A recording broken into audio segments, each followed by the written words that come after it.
क्या आप जानते हैं कि दुनिया में एक ऐसा भी शहर है जो नक्शे में दिखने में तो बहुत छोटा है, लेकिन उसका नाम लेने भर से दुनिया में सबसे बड़ी बहस छिड़ जाती है। ये वो शहर है जिसके इर्द गिर्द दो देश बीते 100 सालों से एक दूसरे की जान के प्यासे हैं। ये वो शहर है जिसने दुनिया को दो विचारधारा में बांट दिया है। ये वो शहर है जिसके सच को लेकर हर किसी ने अपना अपना सच खोज रखा है। नाम है यरूशलेम। छोटा सा शहर, लेकिन आस्था से लेकर इतिहास तक सब कुछ इस शहर में समाया है। इस शहर में 3 पवित्र धर्मों को मानने वाले लोग हैं, यहूदी, ईसाई, मुसलमान। एक ही स्थान पर आपको यह जानकर हैरानी होगी कि प्रार्थना भी होती है, मुसलमान अपनी मस्जिद से अजान भी देते हैं और चर्च की घंटियां भी सुनाई पड़ती हैं। लेकिन इसके बावजूद ये शहर डर का शहर है। ये शहर तनाव का शहर है। ये वो शहर है जहां पर छोटी सी बात बड़ी लड़ाई का कारण बन जाती है। इस शहर के आसपास कभी रॉकेट गिरते हैं, कभी बम गिरते हैं, कभी झगड़ा होता है और इस शहर को लेकर जो विवाद है वो हर साल हजारों जिंदगियों को छीनता है।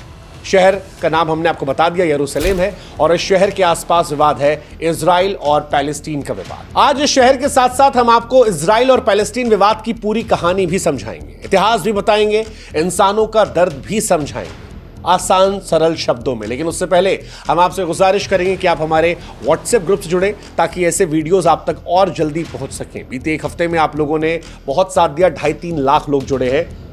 और लोग जुड़ेंगे और दिल जुड़ेंगे तो फिर हमारा रिश्ता मजबूत होगा। लेकिन सवाल यरूशलेम का है। 3 धर्म यहां पर, 3 धर्मों का दिल, लेकिन दिल क्यों नहीं मिलते?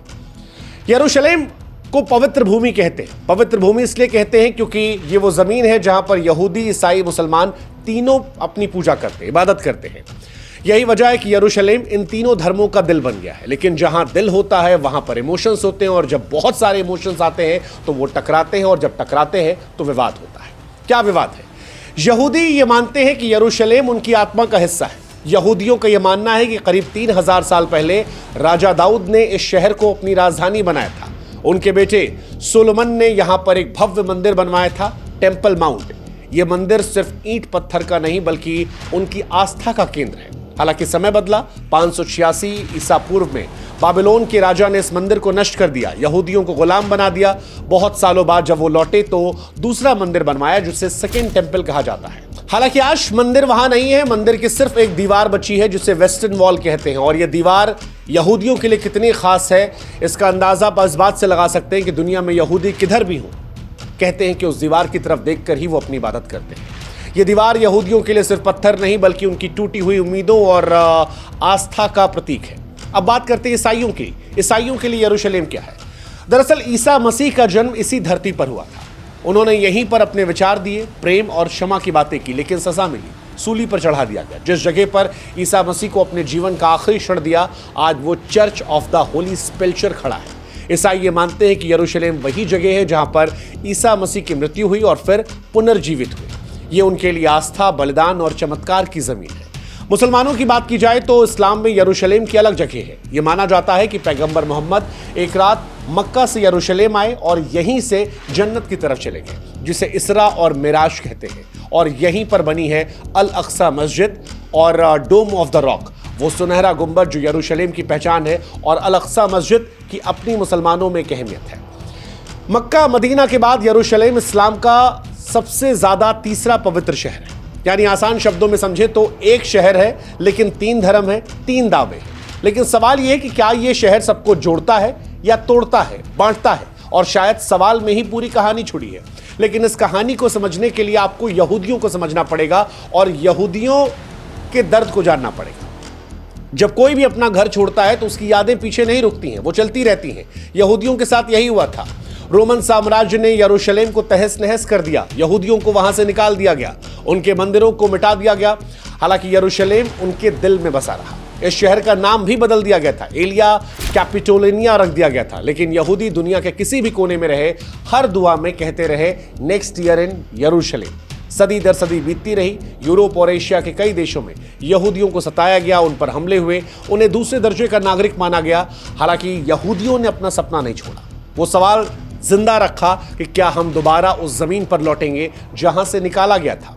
इसके बाद होती है जैनिज्म की शुरुआत। 19वीं सदी के अंत में यह सपना आंदोलन बना जैनिज्म के नाम पर। एक पत्रकार थे थियोडोर हर्जल, उन्होंने कहा कि यहूदियों को एक घर चाहिए, एक ऐसा घर जो सुरक्षित हो, एक ऐसा देश जहां वो आज़ादी के साथ रह सके। 1897 में उन्होंने जायोनिस्ट कांग्रेस बुलाई। दुनिया भर के तमाम यहूदियों को जुटाया गया और फिर यह तय किया गया कि क्या हम अपने लिए घर बनाएंगे और वो घर फिलिस्तीन होगा। हालांकि ये समस्या ये थी कि फिलिस्तीन में पहले से ही अरब के लोग बसे थे। उनके खेत थे, उनके घर थे, उनके मस्जिदें थीं, सब कुछ वहीं था। यहूदियों के सपने और अरबों की हकीकत अब दोनों एक ही जमीन पर टकराने लगे। अब सवाल था क्या बिना खून खराबे के ये सपना पूरा होता? जवाब आप भी जानते हैं, नहीं। और यही इसकी अगली कहानी रही। अब कहानी एक नई मोड़ लेती है क्योंकि एंट्री होती है ब्रिटेन की। वो ब्रिटेन जिसने हिंदुस्तान पाकिस्तान को वर्षों तक गुलाम बनाकर रखा था, उसके हाथ में भी यहां पर ताकत आती है और उसने वही किया जो उसने इंडिया पाकिस्तान के साथ किया। 1917 में ब्रिटेन के विदेश मंत्री लिखते हैं कि हम फिलिस्तीन में यहूदियों के लिए घर बनाने का समर्थन करते हैं। और ये बात सुनकर जायनिस्टों की उम्मीदें आसमान छूने लगती। लेकिन एक सच्चाई जो उस वक्त जमीन पर थी वो ये थी कि अरब लोग यहां पहले से रह रहे थे, उनसे नहीं पूछा गया। हालांकि आपको हैरानी होगी कि अरबों ने ब्रिटेन से दोस्ती कर रखी थी और उनसे भी ब्रिटेन ने कहा था कि तुम्हारी बात हम मानेंगे। नतीजा यह था कि दोनों पक्ष उम्मीद कर रहे थे कि ब्रिटेन हमारे साथ है, लेकिन ब्रिटेन किसी के साथ नहीं था। फर्स्ट वर्ल्ड वॉर के बाद ब्रिटेन के हाथ में यहां पर पूरी ताकत थी और उन्होंने यहूदियों को फिलिस्तीन आने की इजाजत देनी शुरू कर दी, जमीन खरीदने में मदद कर दी। अरब लोग परेशान हो रहे थे, उन्हें लग रहा था उनके देश पर कोई कब्जा कर रहा है। 1930 के आसपास बड़े पैमाने पर विद्रोह भी यहां पर हुए।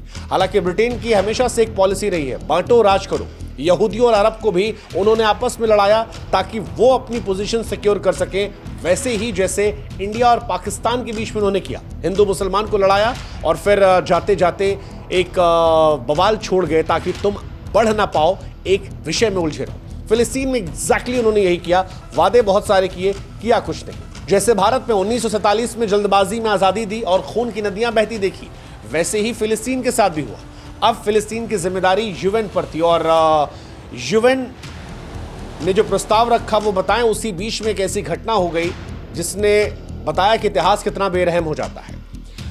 इतिहास सच है, कई बार बहुत बेरहम होता है कि इंसान को इंसान होने पर शक होता है और यही इस बीच में हुआ था यहूदियों के साथ। जब यूरोप में हिटलर नाम का एक तानाशाह था जिसने दुनिया का सबसे बड़ा नरसंहार कर दिया, होलोकास्ट। 1939 से लेकर 1945 के बीच में जर्मनी में यहूदियों के खिलाफ एक अभियान चलाया गया जिसे दुनिया ने होलोकास्ट के नाम से याद रखा, जिसमें गैस चैम्बर्स, कंस्ट्रक्शन कैंप्स, जबरन काम करवाना, भूख और मारना, ये सब कुछ इसलिए था क्योंकि वो यहूदी थे। यहूदियों से हिटलर को नफरत थी और उसके बाद 60 लाख यहूदियों को मार डाला गया।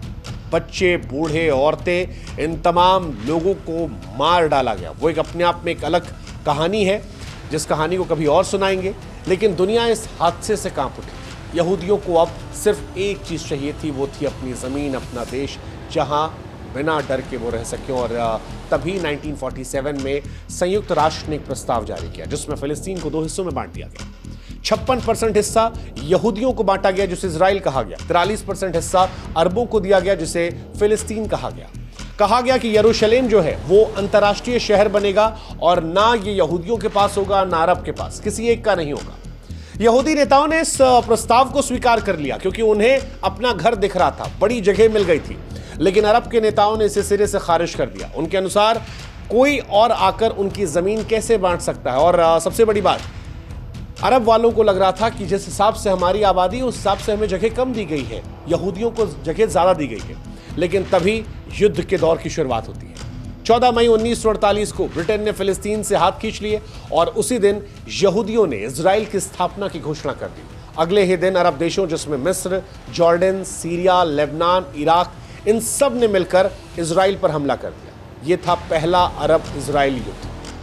हालांकि इजराइल जिसके सामने डू एंड डाई सिचुएशन थी, क्योंकि उन्हें जैसे तैसे हिटलर के आतंक के बीच में एक जगह मिली थी जहां पर वो सरवाइव कर सकते थे और अगर यहां वो हार जाते तो वो दुनिया से लुप्त हो जाते। इसलिए उन्होंने पूरी जान झोंकी, न सिर्फ खुद को बचाया बल्कि यूएन से जो तय जमीन मिली थी उससे ज्यादा हिस्सा छीन लिया और अब इजराइल फिलिस्तीन के 78% हिस्सों का मालिक बन चुका था। इजराइल फिलिस्तीन में हर बार की एक कहानी है, युद्ध होता है, इजराइल पलटवार करता है, इजराइल और जगह कब्जा कर लेता है। फिलिस्तीन को इस बात का एहसास होना शुरू हो गया। इस युद्ध में करीब 7 लाख फिलिस्तीनी बेघर हुए थे। कुछ गाजा की तरफ भागे, कुछ वेस्ट बैंक की तरफ, बाकी पड़ोसी देशों में शरण लेने को मजबूर हो गए। और फिलिस्तीन इस घटना को कहते हैं नकबा, यानी कि महात्रासदी। क्योंकि एक ही जमीन पर अब दो कहानियां जन्म ले चुकी थीं, दो अलग अलग इमोशंस।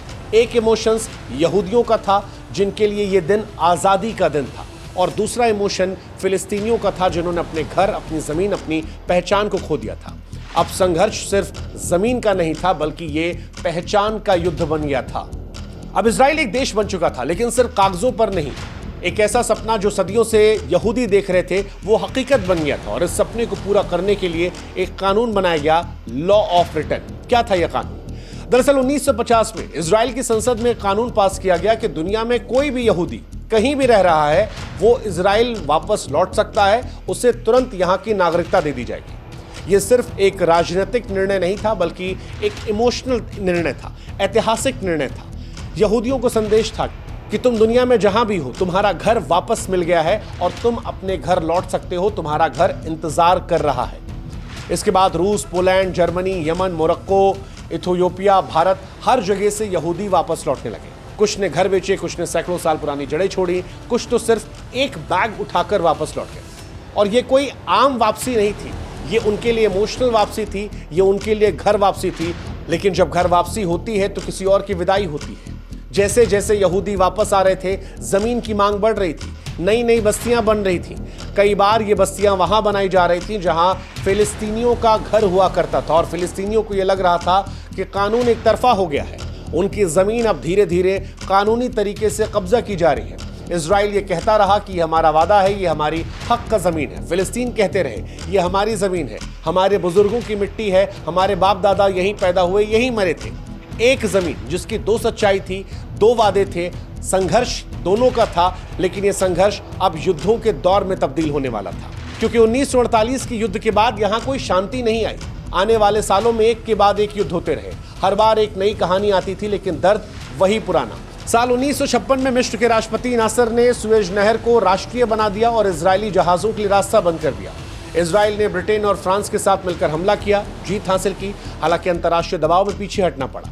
इसके बाद सबसे बड़ी जंग होती है साल 1967 में, 6 दिन की चौंकाने वाली जंग, क्योंकि इस जंग में एक छोटे से देश इजराइल ने मिस्र, जॉर्डन, सीरिया के संभावित हमले से पहले खुद हमला कर दिया। 6 दिन में गाजा, वेस्ट बैंक, गोलन हाइट और पूर्वी यरूशलेम पर उसने कब्जा कर लिया।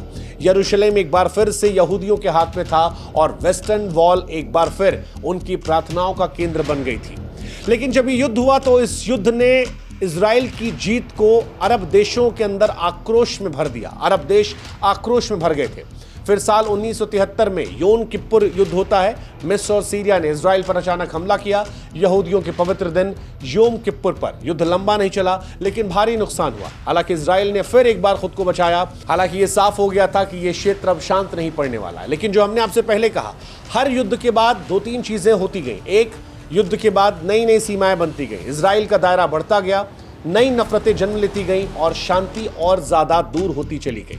अब कहानी वहां पहुंचती है जहां आज भी धुआं उठ रहा है। गाजा, वेस्ट बैंक और यरूशलेम, ये 3 इलाके फिलिस्तीन और इजराइल के बीच में विवाद के सबसे संवेदनशील इलाके, और इन तीनों की कहानी हम आपको एक एक करके समझाते हैं। गाजा पट्टी। गाजा पट्टी को आप एक खुली जेल जैसी जिंदगी कह सकते हैं। कहने को तो ये एक छोटा सा तटीय इलाका है, लेकिन इसकी दीवारें बहुत ऊंची हैं और दर्द उतना ही गहरा। करीब 20 लाख फिलिस्तीनी यहां रहते हैं, लेकिन वो हर तरफ से घिरे हुए हैं। इजराइल ने जबरदस्त निगरानी लगा रखी है। समंदर से लेकर जमीन, आसमान, सब कुछ यहां कंट्रोल में है। यहां बिजली रोज कटती है, पानी कम है, बेरोजगारी बहुत ज्यादा है, लोग जीते हैं लेकिन जैसे किसी ताले में सांस ले रहे हो, और इसीलिए इसे हम खुली हुई जेल कह रहे हैं। 2007 से यहां का नियंत्रण हमास नामक संगठन के पास है। इजराइल और कई देश इसे आतंकवादी संगठन मानते हैं, लेकिन बहुत से फिलिस्तीनी इसे अपनी आजादी की आवाज कहते हैं। ये गाजा की कहानी। अब बात करते हैं वेस्ट बैंक की, जो यरूशलेम के पास का बड़ा इलाका। कभी फिलिस्तीनियों का यह सपना हुआ करता था, एक आजाद देश का, लेकिन अब यहां पर इजरायली बस्ती बन चुकी है। इजराइल ये कहता है कि ये बस्तियां सुरक्षा के लिए, फिलिस्तीन ये कहते हैं कि हमारी जमीन है और यह कब्जा है। यहां पर फतेह नाम का संगठन प्रशासन को देखता है, जो हमास से अलग है, बातचीत में विश्वास रखता है, लेकिन जमीनी हालात में आम लोगों की जिंदगी यहां भी मुश्किल है। लेकिन सबसे महत्वपूर्ण है यरूशलेम। यरूशलेम इस पूरे संघर्ष का दिल है, और जब दिल में दर्द हो तो तकलीफ पूरे शरीर में होती है। यहूदी इसे राजधानी मानते हैं, लेकिन फिलिस्तीनी भी इसे अपने आने वाले देश की राजधानी मानते हैं। यहां पर टेंपल माउंट है, वेस्टर्न वॉल है, अल अक्सा मस्जिद है, चर्च ऑफ द होली सेप्चर है और ये तीनों धर्मों की पवित्र स्थान है।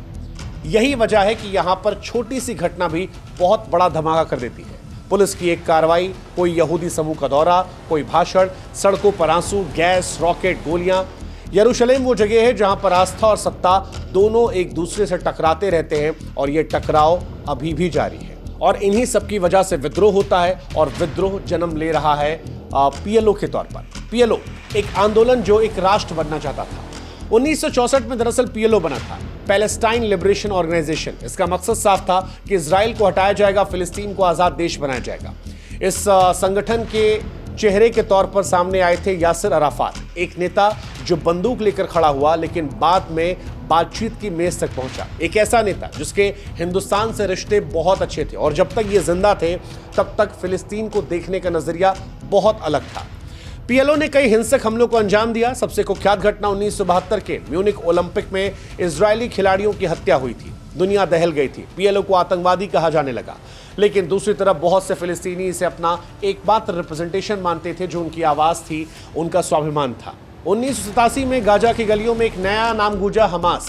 यह संगठन इजराइल की मौजूदगी को पूरी तरह अस्वीकार करता है। हमास का यह मानना है कि जब जुल्म से देश छीना गया तो उसे सिर्फ संघर्ष से वापस लिया सकता है और यही संघर्ष बना रॉकेट, सुरंगें, आत्मघाती हमले और जवाब में इजरायली बमबारी। दुनिया के कई देश हमास को आतंकवादी संगठन मानते हैं, लेकिन जैसा कि हमने कहा, गाजा के लोग इसे एक रक्षक मानते हैं, एक ऐसा संगठन जो इजराइल की ताकत के सामने कभी झुका नहीं। और पीएलओ और हमास ये दो संगठनों में भी अलग अलग रहे।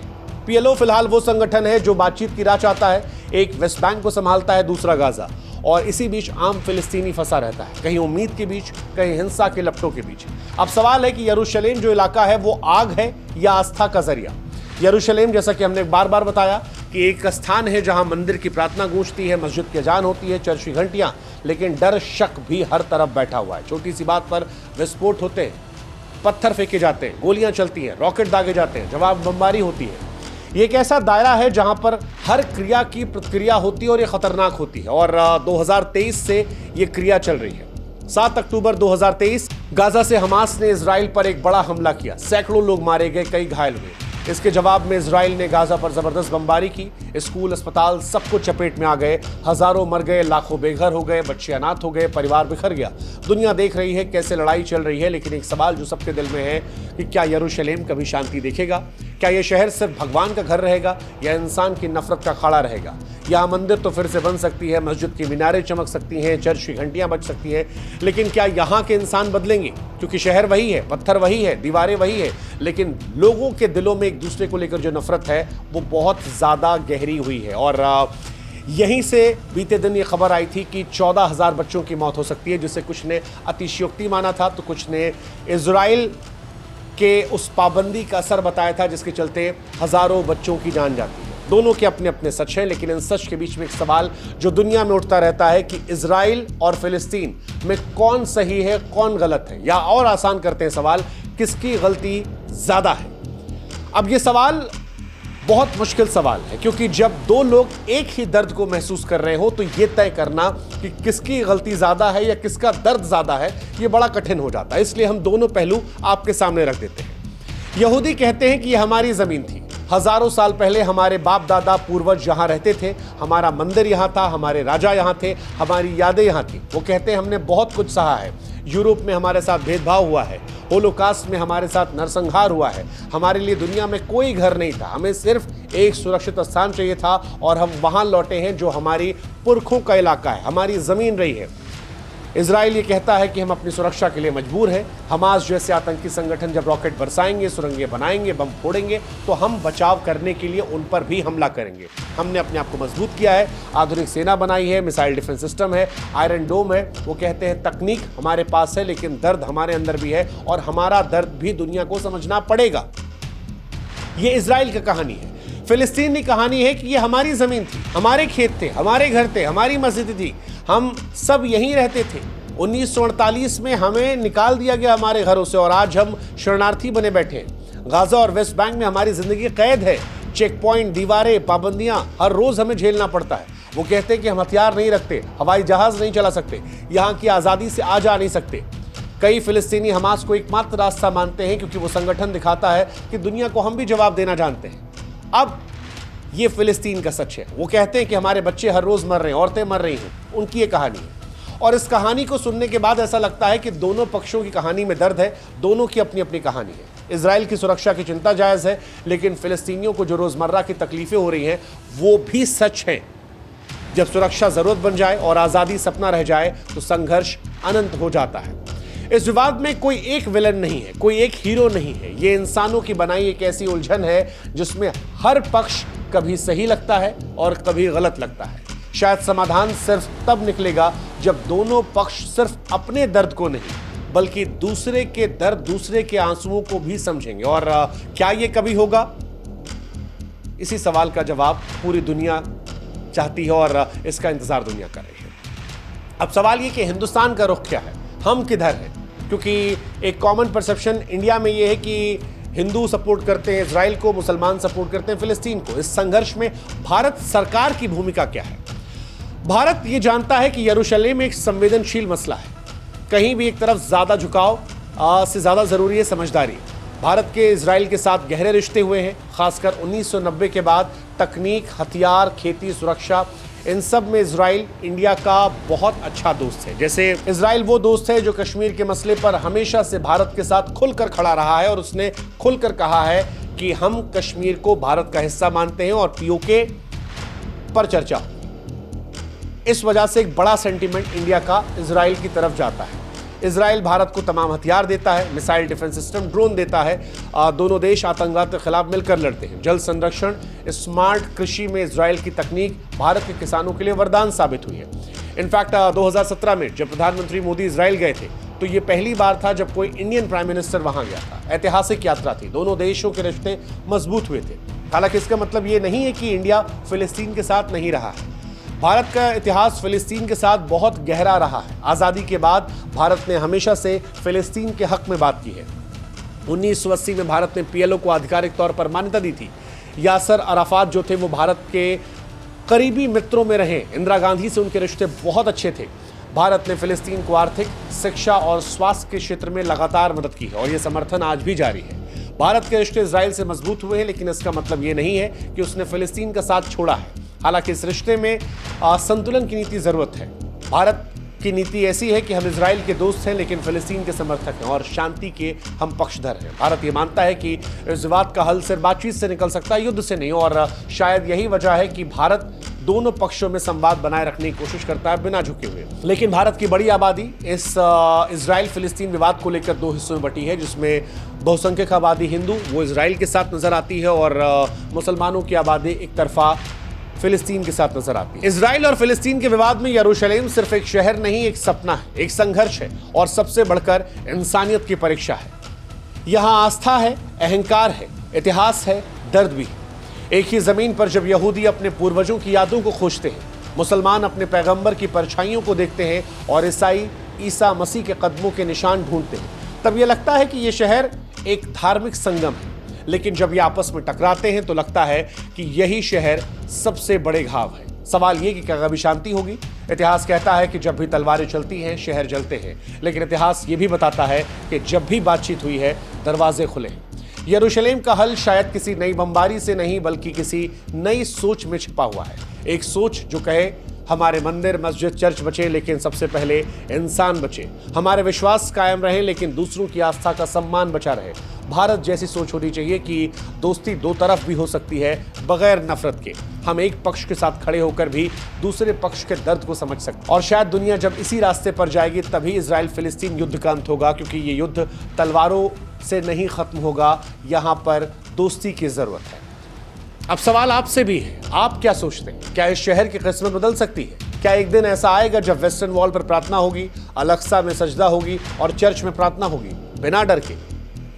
इस सवाल का जवाब आपके भीतर भी है और यह बताता है कि दुनिया सिर्फ नेताओं से नहीं बदलती, वो बदलती है जब आम लोग क्या सोचते हैं वो निकल कर आए। जिस दिन आम लोग ये कहेंगे कि काफी हुआ, अब शांति चाहिए, उस दिन शायद इजराइल फिलिस्तीन का विवाद खत्म होगा। यरूशलेम की कहानी अभी खत्म नहीं हुई है। अगला पन्ना शायद उम्मीद का है। वो उम्मीद जिसको मरना नहीं चाहिए, वो उम्मीद जिसका जिंदा होना ही एक उम्मीद देता रहता है कि कभी कभी शांति आएगी।